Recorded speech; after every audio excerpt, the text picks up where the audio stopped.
This is kind of an off day for me. This doesn't normally happen. Go. Live your dream. I will. Your dream stinks. I was talking to her.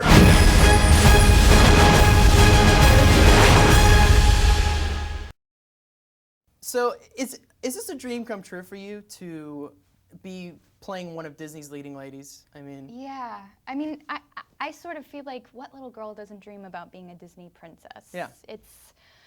It's sort of, as Zach has been saying, like a bucket list dream. Yeah. So it's really incredible to still be sitting here talking about it. It doesn't feel quite real yet. Mm-hmm. It was an amazing experience, and I think we're both like very, very proud of the film too. So it's exciting to sort of be able to get to talk about it. Yeah.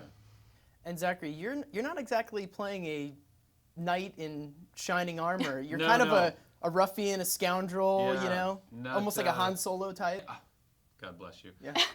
Yeah, not the shiniest of armor by any stretch of the imagination.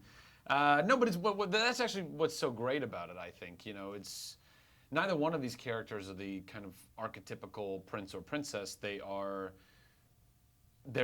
a little more kind of, I don't know, down and dirty than that, and down and dirty is not Human. really, yeah, human and therefore relatable. I think young girls, women, whoever can relate to Rapunzel on a more human level than just like, oh, she's so beautiful and she has the gown and she's getting saved by the prince. It's like, no, she's kind of having to save herself and save him, and they're on this great adventure together, you know.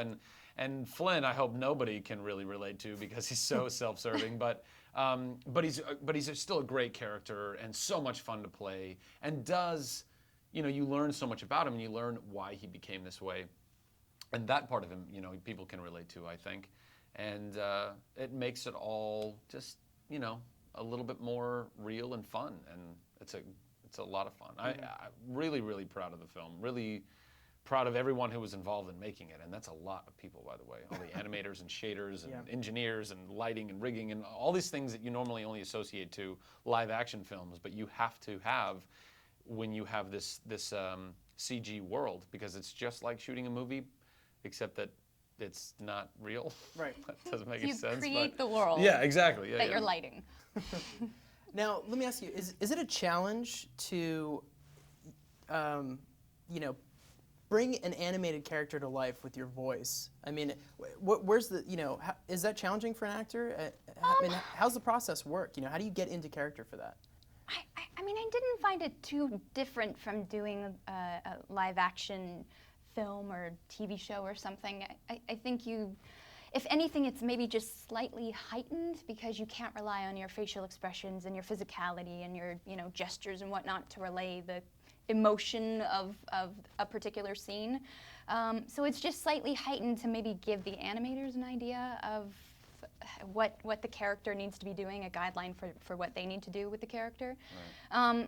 But I don't know. I found maybe the only slightly difficult part was the fact that you record all of your dialogue by yourself. Mm-hmm. So I didn't get to meet Zach actually until we recorded the duet together for the song that our characters sing in the film. So it was a little bit weird at first to sort of get over that hurdle of, okay, I'm just doing this by myself, so I don't really have any feedback. I have no guideline of how I should attempt this line or that line. Mm-hmm. But we were very lucky to have two incredible directors and a fantastic writer, and so I knew that we were all in really good hands. What's the most exciting thing for you about this film? What are you most excited about?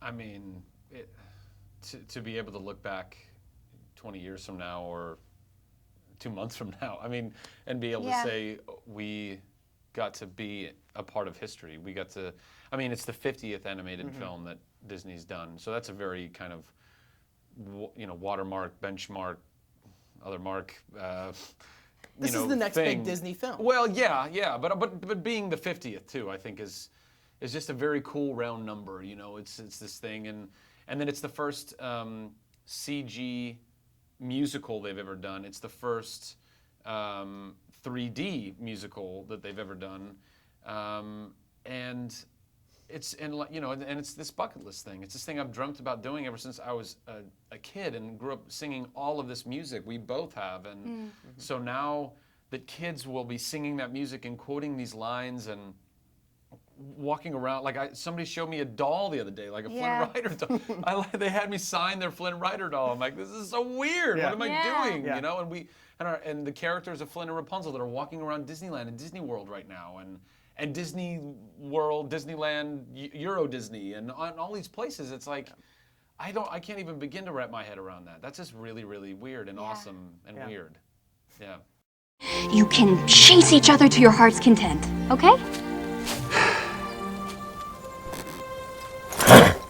And it's also my birthday, just so you know.